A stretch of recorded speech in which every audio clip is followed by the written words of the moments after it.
You're very welcome back. You're watching Late Night Live, and it's time now for something a little bit different. Every night on Late Night Live we like to feature someone who's been making waves for themselves, someone who has a bit of an interesting story to tell. Well, tonight I'm joined by Steve Rimmer. He's a freelance bomb disposal expert slash, get this, comedian. This is an odd combo, Steve, isn't it? Yeah, it is, yeah. You're very welcome. Thanks very much for being here with us. Thanks for letting me here. So tell us your background. Now you're a genuine bomb disposal expert. Yeah, I am, real yeah. bombs. That wasn't like, a bit of a comedy. No, a lot of people. intro. Yeah, a lot of people think that it's just something for comedy value, like it's a character act that I have. I think, although it does sound interesting, if I was to create a character act, I don't think it would be a bomb disposal engineer, to be honest. It's one of those you wouldn't make up. You couldn't make up. No, probably, definitely not. No. It's one of those jobs as well that people just don't believe happen. There's hundreds of us out working every day around the UK, making sure that people don't get hurt by unexploded bombs. So. I think this is something that will come as a big surprise to people. So is this your 9 to 5 sort of? Yeah. Your main. And that is an actual 9 to 5 job, a bomb disposal expert, just going around the UK. So, what are we talking about here? How many unexploded bombs are there around? I don't think anyone could ever put a number on it, but as a rule of thumb, whenever we deliver a toolbox talk to a building site or anywhere we're working, we always use an example of a place in England. And on one night alone in Coventry, 40,000 items of ordnance was dropped over Coventry. And as a rule of thumb, 10% of anything man-made fails, whether it be a car or an iron or a kettle. We've all had something new that just doesn't work anymore because humans have built this and because human error is there. So there's a 10% failure rate in that. There's slightly more within bombs because during the war, a lot of these bombs were built under armed guard. So a lot of captured Jewish prisoners were building these bombs, putting them together for the Germans, and whenever there was a chance they would maybe not put a fuse in or maybe not make something armed. My goodness. Wow. Essentially all that's landing on Britain then is just a lump of metal with explosives in. I'm actually in shock. That's just not something that anybody would consider as going around. But so tell us, how did you get into that in the first place? Well, I joined the army as a Royal Engineer, and then I was based in Germany as an armoured engineer driving tanks that had bridges on the top and stuff like that, just being a basic engineer in the army. And I wanted a UK posting. Because a girlfriend at the time didn't like me being away and things like that, so I went for a UK posting. The only one that was available was to become a bomb disposal engineer, so I studied hard and passed the test and got qualified. And what kind of training goes into that? Would you have very intense sort of personality training, like personality testing? Because I imagine you're going to need a certain nerve and you're going to need a steady hand. Yeah, definitely. In all aspects of bomb disposal, what I do now, I work with World War II munitions, and I look for everything that was dropped in World War II. But when you're actually a serving bomb disposal engineer, you can work from anything from chemical munitions, from IEDs, which is obviously current for the Afghan war, and booby trap things that was left over. Like even in the conflicts in Ireland and stuff, we was trained on how to deal with things like that. So it's not just dealing with that, you've got to deal with the people that are affected by that. You can be walking into any situation and you've got to be able to stay calm in that situation and do your job. So that's a separate training then to just your basic engineering? Yeah, to become a bomb disposal engineer, there's a lot of different stages depending on what you're going to deal with. Initially, you'll do the first phase of bomb disposal training, which is a lot of it is recognition of ordnance and also recognition of the kit that we use. So making stuff ready and building stuff and giving it to the bomb disposal officers to actually use. So when they ask for something, you know what it is they're asking for. And then you move on and get into higher and higher levels. And then I specialised in chemical munitions because of all of the Iraq war and stuff, and there was a search for WMDs on at that time, so we all got sent over and did specialisation. So you were sent over, were you? Yeah. Yeah. And so obviously the risk around this is obviously much more than your average job, I presume. Initially you would think so. Yeah, but you know what I mean. To the untrained person, you'd think it was really dangerous. I mean, I've got children. If it was really dangerous, I don't think my partner would let me do this. I can imagine. I mean, everything's risk assessed out now, and the equipment that we use is absolutely top notch. We're using magnetometer survey systems that are so sensitive they could pick up a drawing pin, and we're not looking for drawing pins. We're looking for large bombs. So we're not going to really injure ourselves. Oh, so what kind of areas? How do you go out? And what's kind of typical day, for example? Like, do you have a list of places you need to search, or do you get phone-ins, or how does this work? It depends what the contract is that we're doing. Currently, I work on construction sites, so wherever there's going to be development, and as people that live in Manchester know, Manchester's having some massive developments at the moment. It's absolutely brilliant. I mean, it's upended, really. Manchester has been for a while. It's brilliant. Work being done. I've worked in Manchester on many occasions on the new Coronation Street set was built, and we had to make sure there was no bombs there because it was part of the docks in the war, and so we did clearance before any sort of work went on there. At the minute I'm working in Moss Side, I can't say exactly where, but I'm working there, and we know that area got bombed. There's a big church in Moss Side, and all you have to do is look up at the steeple of the church. You can see all of the rebuilding that's gone on from when it got hit by a bomb. Wow. And so wherever there's going to be any construction and they know there could be a bomb there, then a client has a duty of care to protect his people, and part of that is to do a bomb threat assessment. If the risk's high enough, then they get bomb disposal engineers in on site and make sure that people are all safe. And is it you generally work in a team, or was they sending one person? Or I work on my own at the moment, depending on the scale of the job. If we're on quite a large project, then we can have team, maybe 8 or 9 of us on the job.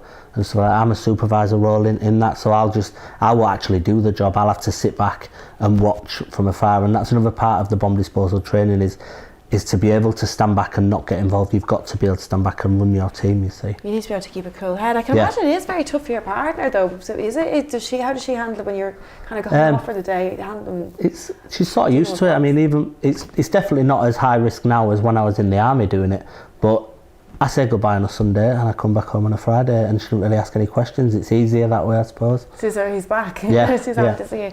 So obviously it's probably the oddest combination, I think, job-wise I've come across in a while. Yeah. You're a comedian now. Yeah. As well. So how did the segue from bomb disposal go to? I'm sure it's given you great material. Oh yeah, it does. Yeah. But how did you segue across? I was working on Tottenham Court Road, and we ended up working, we was digging down a 9-metre shaft in the ground, digging up a bomb that we knew was there.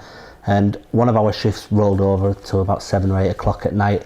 And rather than just go back to our accommodation, we thought we'll get something to eat on the way back. And I stumbled upon an open mic comedy night in London. And I walked in, watched a few comedians, and as we all are when we start out, we saw some pretty poor comedians. And my mates were sat there saying, you could definitely do better than that, just from the banter that we have at work and stuff like that. And they walked up to the promoter and said, my mate's really funny, can he have a go? Now, she said no. What good agents. Yeah, she said, if you come back in a month's time when I can fill you in, you can do it. So, and I got the spot. I had a month to think about it, and I thought, what have I got myself involved in? But my very first ever stand-up video, I look back at it, I'm quite cringe-worthy watching it now. But I think everyone has that feeling when they do anything performance. But it's still on YouTube, and it's sort of like a little bit of pride in myself, you know, to say, yeah, I did that. And then I did it once, and I really enjoyed it. I said, can I come back and do it again? She said, yeah, in a month's time, because I didn't realise you had to get all these bookings. So I went back in a month's time thinking you had to tell different jokes every time, and there was a comedian on the bill from the first time. He's a great comedian, he's a good friend of mine now, Lenny Sherman, and he went on and did the exact same 5 minutes of jokes that I saw him do a month ago. And I didn't know there was these routines, and I was like, oh my God. So trying to keep it fresh. Within a month I had 10 minutes of workable material, so I just got the bug and I loved it. How does that, no, because I've interviewed comedians before on this show and on the channel, and I always wonder, how do you go from being, you said like your mates thought you're the funny guy, you're the funny guy of the gang, and it's always nice to be told, you know, you're a bit funny, but how do you go from being the funny guy in the group to being, you know, I'm funny enough to stand up and maybe make money out of this or entertain people? How do you take that step? I think when you're the funny guy in a group, it's part of a collective, you're all having a bit of banter with each other. But it's hard because you've got to think, and this is all funny now, but when you're on stage, you're not in a group. Yeah. You're talking from start to finish.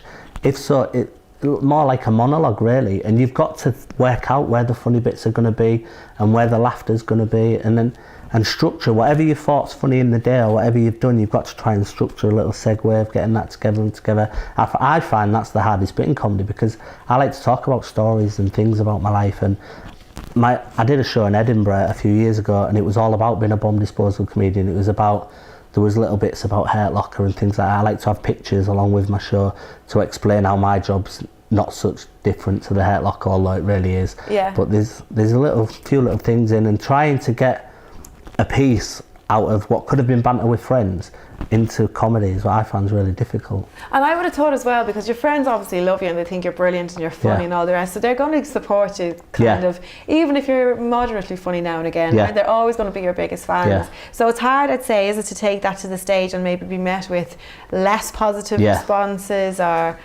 my friends are quite brutal, really, to be honest. Will they tell you if you're not funny then? If that doesn't work, mate? I mean, anybody that's been in the army or involved with friends in the army or anything, they'll know you could be doing something absolutely brilliant and an army friend would go, well, it was all right, when really it's really good, but they're not going to tell you that. It's a thing as well, isn't it? A bit of all right, calm down, you're all right. I wouldn't tell that in public. That wouldn't go down. Has that worked well for you though? Does that make you work a bit harder? Or that? Yeah, it gives you a thick skin as well, I think, being in the army. Also, the army sense of humour can be a little bit too dark for the common public. I can imagine, So for a comedy club, so when I think of something that me and my army mates will laugh at, I've got to find a way of toning that down for the general public. And do you have to do that a lot then when something occurs to you? Yeah, I do charity gigs for the army. I do a lot of sergeant messes, and I do Headley Court, which is the rehabilitation centre for the army. I've done that a few times, and that's just no holds barred. You can do whatever you want. And do you work better in that sort of environment, would you say? I love it, you like that kind of just say what you want, put it out there? Yeah, definitely. No offence. Yeah, a soldier will not get offended on any joke, whereas you can go to a comedy club and upset one person. And for me personally, as a person, not just as a comedian, if I've upset somebody, it breaks me inside. You take it away. Yeah, definitely. Yeah. Which I think people might not expect really from someone, a former army member, would they? That you would come away sensitive like that, especially as you said, it's kind of no holds barred, and it's quite difficult. But we've got lots more to talk about, but we do have to go for a break now. But do join us after, when I'll be talking some more with Steve Rimmer. Don't go away.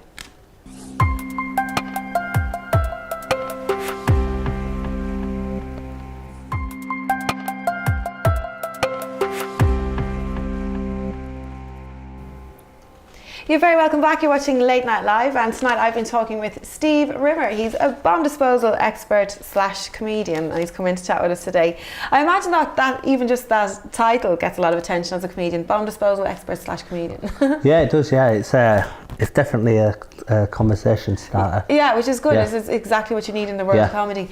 Now, just sticking with your bomb disposal skills, we've actually got a video of you explaining how to locate a bomb. So we're going to take a look at that. Now, this is obviously serious. This isn't part of a routine or anything, so I should point that out. So we'll take a look at that.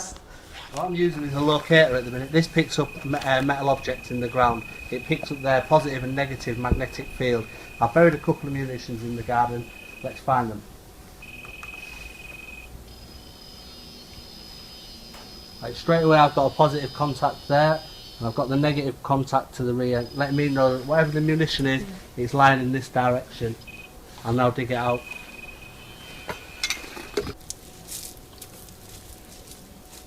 Right, what I've uncovered here is a Mills grenade. The fly-off lever is not intact, however I do know this is a safe munition because it's one that I've found before and had it certified safe. However, if I was to find this out in a natural environment, I wouldn't touch this anymore because there's no fly-off lever intact. I'd put a cordon in place and I'd call Whitehall and then get the military brought in, and they'd come and defuse the object on site. And again, these were issued to the Home Guard to protect against an invasion. That's why we still tend to find them in and around the areas of the UK. That's your back garden, is it? Yeah, bit of back garden bomb disposal there. You didn't find any then? No. Well, that's a relief. It's kind of surreal, isn't it? Well, sorry, probably not for you because it's your life, but it's surreal to sort of see, in obviously all the gear and that. But this, as I said earlier on, this is your 9 to 5, and you're out there all the time. It's actually a job that is quite busy in that, isn't it, in England? Bomb disposal. It's just not something I think most people would consider. All right, let's talk about you being a comedian then a bit more.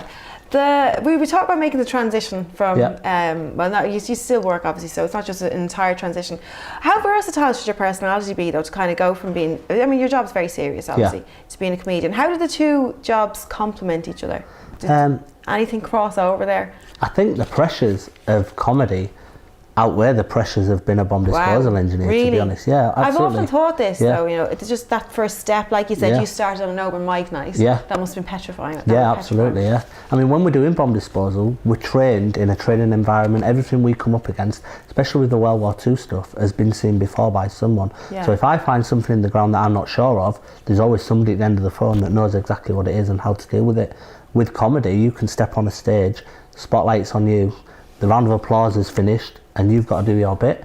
And if you don't get an audience in that first 30 seconds, you can't really get them. You spend the rest of the Is that set. the time, do you think, if you I haven't think got so, them all yeah. won over in 30 seconds? Yeah. I think you need to become likeable within that 30 seconds, otherwise the rest of your set is just a battle. And I think the more professional you get as an act, you realise this is just not your night. You know, every comedian's been out there and it's just not been their night. Just had a horror night. And I think as professional you get, you realise it's not your night.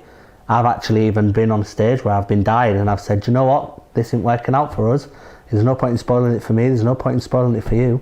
Let's get somebody on that you're going to enjoy. And I've had a round of applause from that, 'cause it breaks the tension. Yeah, that's a better option, I Yeah. think, because there's nothing worse than even sitting in the audience. Yeah. And to be fair, I think it's not, you know, aside from one or two nasty hecklers or something, I think most people generally want Yeah. a comedian to do well. Yeah. They want to like them, they want to laugh. Yeah. And it is horrible for everyone Yeah. if it's just not working out, Yeah. isn't it? So that's a good. Do you think you've taken those skills from the bomb disposal? They're like, you know, let's draw a line under this, or having to make a decision on the spot? Yeah, definitely. Have you taken some skills and crossed them over, do you think? Yeah, definitely. I mean, handling the pressure definitely helps. That's a big one.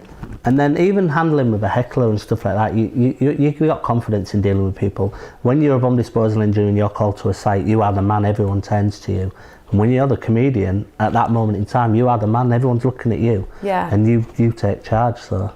Would you feel like, did you go into that job easily confidence-wise, or was that something you had to build on? Because, you know, a lot of comedians do have a background maybe in performance, Yeah. or they'll do acting, or they might do a lot of comedy improv or whatever before they go into Yeah. it. But you didn't have a performance background at all. No. So how difficult was that for you, or not? It was weird sort of hearing myself through a speaker for the first time when I was speaking with a microphone. That was tough. And having everyone just look at you, Yeah. it was strange. And on my first stand-up video, I'll leave it on YouTube forever, but I'm just pacing around. I look like a lost child, you know.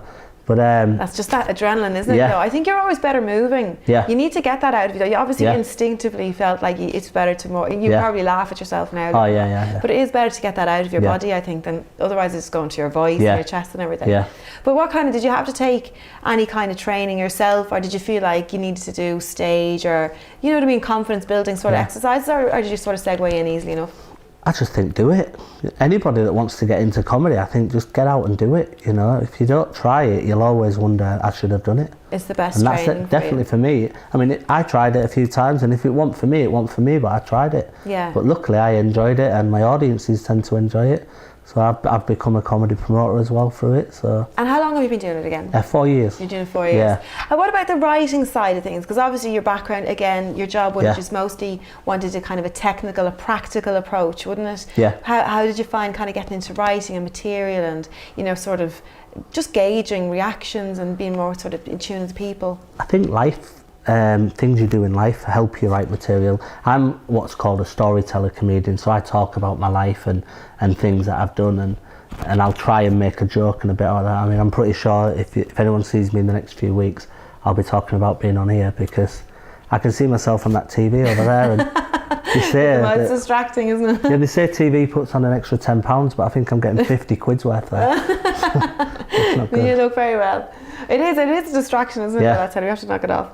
No, but I think that's actually the kind of comedy that people do enjoy. They don't, Yeah. because it's relatable. Yeah. They're just talking about your day to day in a certain way. Yeah. Can be very, very relatable to absolutely, people. You yeah. know, that happened to me, or whatever it might Yeah. be. Now, I imagine most people aren't relating to the bomb disposal side. No, definitely not. That's particular. That's niche, I think. Yeah. But you would use that. I imagine you use that as material a lot, though. Yeah. I mean, my website is Steve Stand-Up Rimmer, the world's only bomb disposal comedian. Yeah. And I talk about the time being in the army, what it's like being bomb disposal, the type of things that we do day to day, you know, and things like that. And I have obviously silly little jokes in there just to keep the stories lively. But a lot of it is that. I recently got reviewed by a reviewer that said, I can only imagine someone getting 5 minutes out of material about their job. I only had a 10-minute spot at that gig, So I tried some new stuff out, but I did a whole Edinburgh show about it, and I got a 4-star review from Kate Copstick, so That's amazing. she was happy with That's it. fantastic. So and you've been up to Edinburgh. You've Yeah. up there. How did you find that? It was good. It was good. I didn't go this year because I host a comedy marquee at a music festival, and it clashes with that. So I do it every other year. But my first year that I ever went to Edinburgh was only the second year I was in comedy, and I did a few guest spots, and it was overwhelming for me.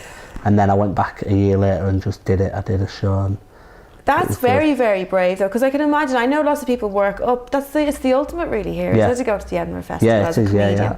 But I know a lot of people work up to it, or they spend a lot of time, but you just went straight in. So almost the same as your first night up in the open mic really. It's obviously that's just your personality. Yeah, I'm like that. I think if I'm going to do something, just do it. Why beat around the bush? Just take that step. Yeah, definitely, yeah. And do you think this is this army training, or is this just, Steve training? I think it's my personality. I mean, this coming on this show today, I mean, I left Hull at 4 o'clock this morning, and here we are at 10 o'clock at night, and I got offered this opportunity, and I was like, yeah, just do it. Yeah. It's going to be done in another 20 minutes. Time, can't you? Yeah. You can catch up on all that sleep.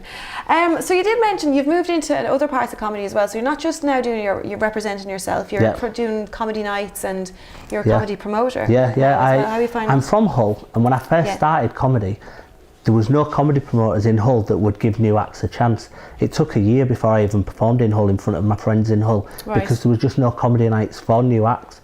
So me and a couple of other local acts created a Facebook page called Hull Comedy, and we've created comedy in Hull for Hull acts. But I bring acts from all over. I mean, a few of your presenters have been on my shows. Yeah, we've got good comedy. We've got inventory. Yeah, good you have. Yeah, inventory. I've had quite a few of them down in Hull. They've done a brilliant job, and I will always put a local act on, and then I always put new acts on and stuff, because when I first started out in comedy, once I got the bug, you find yourself emailing hundreds of promoters, and nobody will give you a second chance because you've not done this, you've not got this show name to your credit and things like that. And it's a vicious circle, because you can't get them if they won't give you unless you do it. So I give everybody a gig in Hull, and I host my own nights, and I honestly believe if you're hosting the night well, everybody does well, and I think it's a testament to what I do. I've had new acts doing their very first ever gigs in Hull, and they've all done well, and they go on to do bigger and better things. So that's really sounds like a really nice kind of foundation for someone to jump in on. I want to give somebody something that I never had when I started. So because you went a completely different way to most people, didn't you? And you're in Manchester a bit as well. Did you travel to Manchester for gigs? I've actually only ever gigged in Manchester once, and I did the Frog and Bucket show, and I won it. And I dare go back in case I don't win it. Go on a high. So it's like you have to leave on a high. And it's a popular spot in Manchester as well. Yeah, it's a brilliant stage. Yeah. I think it's launched quite a few careers there. It's quite a lively scene in Manchester, isn't it? Yeah, it's brilliant. Yeah, I mean, I was actually, there's a thing called the Facebook Comedy Forum where a lot of comedians use to book and get gigs, and because I don't know where I'm going to be until the Friday, it's hard to book a gig unless it's a really nice, well-paid gig. Because I'm freelance, I'll make it work and make sure that I can do it. But doing last-minute gigs is tough for me. So I put on today that I wanted to do a gig. I'm in Manchester, I'm available. And then this opportunity came up, which obviously I took. But then also a gig opportunity turned up, which I couldn't take, but I've been given a few more gig opportunities this week. Well, that's brilliant that you can just kind of put the shout out like that, and somebody will pick it up. It's a very close community, I kind of get. It is, and I think comedy-wise, when you get to a level, I'm not saying that I'm really high in the comedy level, but you're established. I'm established enough that if I put a last minute shout out, someone will go, I know he's not going to make a fool of himself, we'll give him 10 minutes. And well, you're juggling this, bomb disposal, comedy, and you've got a family and 2 small kids as well. Playing a blinder, Steve. But listen, that's all we have time for. Thanks very, very much for coming in. Hopefully we'll see you again. How can people now, if people want to sort of get hold of you, what's that Facebook page if they want to go and see you? You can go on Hull Comedy. Hull Comedy. On Facebook. I run that page, and all my local gigs are on there. On my website, which is Steve Stand Up Rimmer, you can get on there. If you want to, just Google Bomb Disposal Comedian. Bomb Disposal Comedian. And it'll take you straight to my site. There's not going to be many hits. I'm the only one. Many options there as well. Thanks very much for coming into us today, Steve. There you go. So if you need a bomb disposed of, or you need a good laugh, Steve Rimmer is your man. Do join us in just a few moments. I'll be back with my guests on the couch. They'll have something to say. Don't go away.